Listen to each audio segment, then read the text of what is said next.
पूजा करनी होगी, भगवान राम की अर्चना करनी होगी और आपको रामचरितमानस के तीन दिन बीत बोले राम सकोप तब भयभीत होई न प्रीति। जब उस समय कही गई और उस समय समुद्र के द्वारा चौपाई कही गई तो तरह तरह से लोग, लेकिन बड़ी संख्या में हमारी बहनें भी यहाँ पे बैठी हैं तो उनको भी लगता होगा कि वहां पर ये चौपाई कही गई। हमारे किसी भी कृत्य से, हमारे किसी भी कार्य से, किसी भी व्यवहार से हमारे किसी को परेशान हो जाते हैं। आपने देखा कुछ ऐसे लोग भी हैं जिन्होंने रामचरितमानस की प्रतियां जलाने का काम किया। वो कौन लोग हैं? जिनको रामचरितमानस के बारे में पता नहीं, जिनको हमारी संस्कृति के बारे में पता नहीं, हमारी सभ्यता के बारे में पता नहीं, हमारे राम के बारे में तिरस्कार करते हैं, तुलसीदास जी के बारे में अनर्गल प्रलाप करते हैं। उनको ये नहीं पता कि रामचरितमानस का अगर आप अपमान करोगे, अगर आपने भगवान का अपमान किया, राम का अपमान किया, तो ये देश, ये प्रदेश आपको इस काबिल नहीं छोड़ेगा कि आप कहीं पैर भी रख पाओ। इतनी हिम्मत आपकी कि रामचरितमानस की प्रतियां जला दो, इतनी हिम्मत आपकी कि हमारे आराध्य राम के लिए कुछ अनर्गल बोलो। ये देश है हमारा, ये भारत है हमारा, ये पाकिस्तान नहीं है। आपको ये समझना होगा। और हमारे देश में रहोगे, भगवान राम की पूजा करनी होगी, भगवान राम की अर्चना करनी होगी और आपको रामचरितमानस के बारे में भी समझना होगा कि रामचरितमानस सिर्फ एक ग्रंथ नहीं है, हमारे दिल और दिमाग में छाया हुआ है। आप सबको समझना होगा। आप समझो तो कि कौन सी चौपाई कहां पे और किस लिए कही गई है। मैं महिला हूं, लोग कहते हैं कि उसमें चौपाई है, ढोल गवार शूद्र पशु नारी सकल ताड़ना के अधिकारी। इसके ऊपर ही तो वो लोग तरह तरह की बातें कहते, तरह तरह की प्रतियां जलाते हैं। मैं महिला भी हूं और मैं ब्राह्मण भी हूं। ये चौपाई कब कही गई और ये चौपाई किसने लिखी, इसके बारे में आपको जानकारी होनी चाहिए कि तुलसीदास जी ने रामचरितमानस लिखी और जब भगवान राम समुद्र से रास्ता देने के लिए आवाहन कर रहे थे, उसका अनुरोध कर रहे थे, विनय न मानत जलद जड़ गए तीन दिन बीत बोले राम सकोप तब भयभीत होई न प्रीति।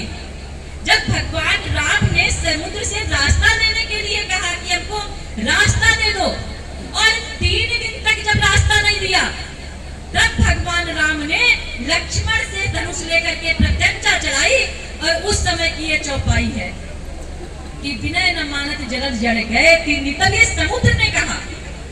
फिर समुद्र खड़ा हो गया जब उसने देखा भगवान राम ने प्रत्यंचा चढ़ाई है, विनय न मानत जलद जड़ गए तीन दिन बीत बोले राम सकोप तब भयभीत होई न प्रीति। तब समुद्र निकला और समुद्र ने भगवान की विनय की और अर्चना की। तब उसने ये चौपाई उस समय कही है कि भगवान ये प्रकृति है, ये समुद्र है, वो इस तरह का उसका स्वभाव है, हमको क्षमा कर दीजिए। और उसके बाद की जो चौपाई है तब उसने बताया भगवान हमको तो क्षमा कीजिए ही कीजिए और लोगों को भी आपकी क्षमा की जरूरत है, कृपा की जरूरत है। इस विश्व, इस धरती पे किन किन लोगों को आपकी कृपा की जरूरत है, इस समुद्र ने कहा था कि भगवान महिला जो है कोमल है, महिला है, सहन शक्ति उसमें बहुत है, महिला जन्म देने का काम करती है। महिला अगर ना होती तो यहाँ पे कोई पैदा ही ना होता। माँ उसने कहा था यहाँ पे वो चौपाई जो है उस समय कही गई और उस समय समुद्र के द्वारा चौपाई कही गई। तो तरह तरह से लोग उसका अर्थ कहते हैं कि ताड़न के अधिकारी। ताड़न माना हमारे यहाँ अवधि में लिखी गई है रामचरितमानस। रामचरितमानस जो अवधि में लिखी गई है और अवधि में ताड़न का क्या अर्थ है, वहां पे लोग कहते हैं भैया वाला छोड़ा जाएगा ताड़े रहियो। वहां पे पटारी करने का नहीं है, वहां पे लोग कहते हैं भैया हमारा छोरा वहां पड़ता है ताड़े रहियो। अगर उनके घर की महिलाएं कहीं जाती हैं किसी बुजुर्ग से और स्नेही से कहते हैं भैया हमारे घर की बिटेवा भी वहां पड़ा था उससे ताड़े रहियो, उनका अर्थ ताड़ने का ये है कि उनका ध्यान रखना, उनका विशेष ध्यान रखना।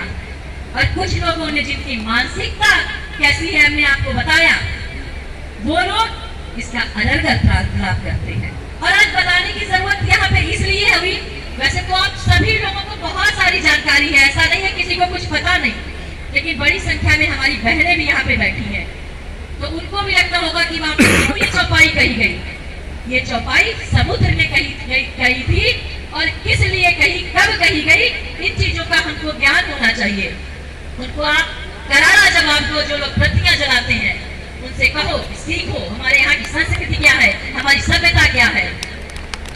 भगवान राम ने सबरी के नीचे बेर खाए थे, उनके बारे में कहते हो तुम।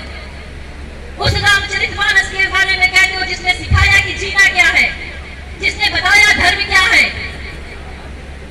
तो उन सबको बताने की जरूरत है, इसलिए हमने कुछ चीजें आपसे कही।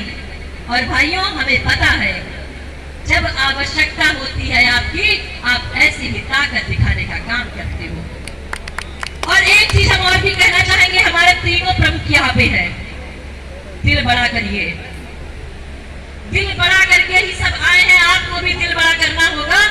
और जहां पे भी जितना काम हो आप करवाइए अपनों के लिए। हर ग्राम पंचायत में ज्यादा से ज्यादा काम होना चाहिए। हो सकता कोई पहले आ गया हो सकता कोई बाद में आया हो, लेकिन आया तो किसी भी समय जो आया वहां पे आप काम करवाइए। और आज होली मिलन का यही अर्थ होना चाहिए कि हम सब एकजुट हैं, हम सब एक साथ रहने वाले हैं। हमारी माला को कोई तोड़ नहीं सकता। इसी संकल्प के साथ में कि सबको एक साथ लेकर के चलिए।